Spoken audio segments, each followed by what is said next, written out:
How to add American Express gift card to Cash App. Let's get started. First, launch your Cash App. Make sure you have already logged into your account. Now tap on the bank icon or the symbol at the bottom center of the screen. This will take you to the Cash App balance screen. On the Cash App balance section, tap on Add Bank button. Alternatively, you can also go to Settings and select Linked Banks.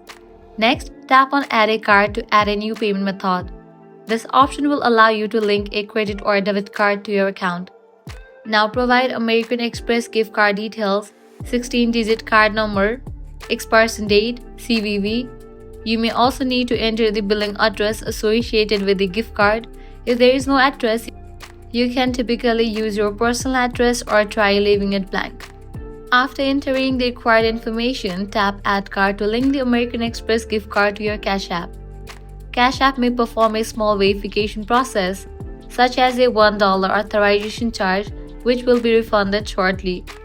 Once your card is linked successfully, the American Express gift card will be available as payment method in Cash App. So that's a wrap for this video. If this guide was helpful, do not forget to like, share and subscribe. Thanks for watching.